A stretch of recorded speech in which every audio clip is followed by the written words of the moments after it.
Bonsoir les amis, ravi de vous retrouver. Ce soir nous accueillons Madame Lynn Nettard. Bonsoir. Bonsoir Monsieur Amaury. Vous êtes secrétaire générale de Walou-Wari et conseillère municipale d'opposition à Kourou. Déjà, qu'est-ce qui s'est passé avec Madame Albuquerque? Pourquoi ce changement?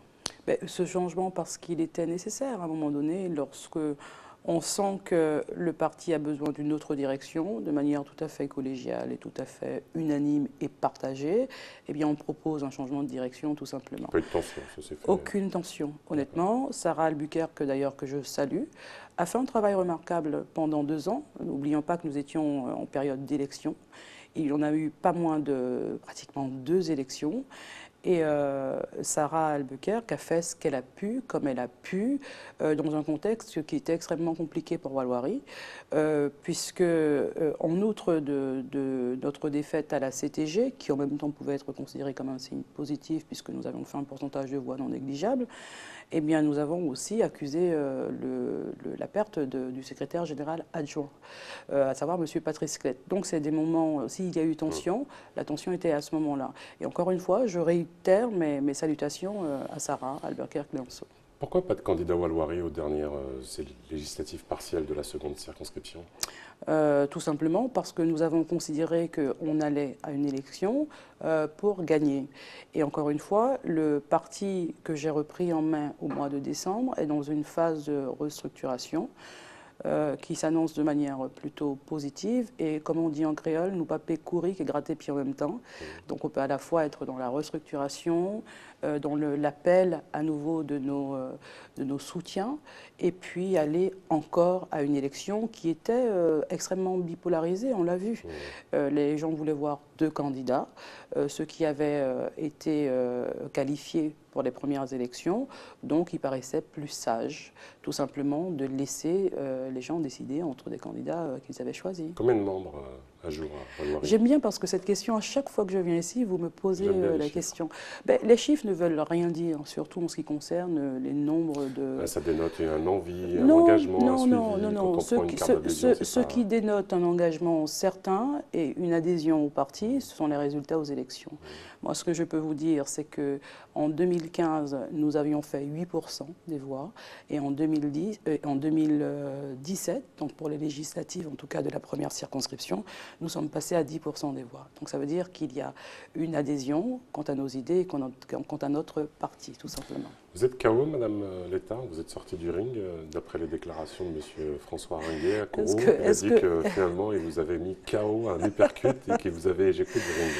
Si l'affaire n'était pas plus sérieuse, effectivement, on aurait pu en rire. Est-ce que j'ai l'air, moi, d'être quelqu'un de KO? Non, je laisse M. Ringuet dans ses fadaises, dans ses déclarations complètement loufoques et qui sont bien à son image. Il a dit qu'il avait restructuré. Il m'a dit, pardon, j'ai lu sur France Guyane, dans une interview qu'il a accordée, parce qu'il ne veut pas venir. M. Ringuet, venez, vous êtes invité. Qu'il avait restructuré les comptes, tout allait bien. Écoutez, depuis 4 ans, M. Ringuet raconte qu'il restructure les comptes de la ville de Kourou, qu'il comble un déficit abyssal. Et vous me permettez quand même de faire un point important. Vous vous rappelez quand même, vous qui êtes un observateur, fin observateur de la vie politique locale, 24 millions d'euros de déficit. Combien n'en avons-nous pas entendu? 24 millions d'euros de déficit aujourd'hui. Il annonce 14 millions de déficit, ce que nous avons déjà contesté auprès du tribunal administratif. France Guyane avait titré 8 millions d'euros de déficit, et nous avons dit non, il y a 2 millions. On a laissé cette ville certainement entre 2 millions d'euros de déficit, et encore, c'était 2 millions qui étaient liés au RTU, au réseau de transport urbain. Alors, on peut ne pas avoir tout bien fait, M. Farouk Amri. Par contre, nous avons laissé un bilan incontestable au niveau de la ville de Kourou. Il faut regarder les infrastructures que nous avons laissées, entre le pôle culturel, le centre artisanal Bouchinengue, le centre amérindien, et j'en passe. Nous savons où nous avons investi cet argent et nous savons à quoi cet argent a servi. Aujourd'hui, ces infrastructures de la ville de Kourou sont laissées complètement en désuétude, sont en train de pourrir d'elles-mêmes, tout simplement parce que M. Ringuet, dans sa bêtise incommensurable, pense que c'est l'héritage Antoinette, et par conséquent, il faut l'éradiquer de la surface de Kourou. Non, soyez un peu plus correct vis-à-vis de Mohamed Ali. Il mérite une meilleure comparaison, franchement. La polémique et le débat passionné autour de la Montagne d'Or, avec votre arrivée indirect dans ce débat avec l'utilisation d'une photo de votre enfant sur l'affiche qu'avait produite la compagnie Montagne d'Or. Vous avez obtenu 5 000 € de dommages et intérêts? Alors, je rectifie ce que vous venez de dire. Je n'arrive pas dans ce débat. Depuis le mois de septembre, à la place des Palmistes, d'ailleurs, il y a une interview, je crois que c'est un de vos comparses au niveau médiatique qui l'a réalisé, où je prenais position. Collègue plutôt que comparse. Collègue, si vous le souhaitez, qui m'a donné la parole et j'ai fait état très précisément de la position de Walloirie. Nous sommes contre ce projet de la Montagne d'Or. Je l'ai annoncé depuis septembre et j'ai également indiqué... Quand vous parliez de développement de ressources endogènes... J'ai également indiqué les raisons pour lesquelles j'étais contre le projet Montagne d'Or. Et là, vous me permettez d'indiquer que si je suis contre le projet, je ne suis pas contre l'exploitation aurifère. Attention. Et mes amis écologistes le savent pertinemment, ils savent quelles sont nos nuances. Quelles sont les nuances au niveau de Walloirie. C'est très simple, Walloirie dit deux choses. Un, que au niveau de l'environnement, notamment humain, que tout soit respecté. Et puis deuxièmement, au niveau des recettes et des bénéfices que la Guyane doit en tirer, il faut là également que nous soyons en mesure de récolter davantage que toutes ces personnes censées nous faire du bien tout en nous faisant du mal. Et là, je parle bien entendu de la compagnie Montagne d'Or. Et puis vous évoquez un sujet qui effectivement met en lumière une autre partie de mon combat contre la Montagne d'Or. Mon fils, qui a 17 ans aujourd'hui, s'est retrouvé affiché sur toute la campagne publicitaire de la compagnie Montagne d'Or pendant de longues semaines. Effectivement, à l'époque, il avait 12 ans. Il était dans le clip de M. Nugent, Timoun de la Guyane, puisque Francis Nugent a été son enseignant à l'époque où il a tourné ce clip. Et ne voilà-t-il pas qu'un jour, il vient me raconter, maman, voilà, je vois mon image sur toute la Guyane. Est-ce que tu aurais donné l'autorisation sans que je ne sois au courant, etc. Je vérifie et je vois effectivement que c'est mon gamin. Donc je suis colère. Je prends un avocat et je demande en référé à ce que ces affiches, cette campagne d'affichage cesse et que la photo de mon fils, forcément et de manière conséquente, ne soit plus sur les images.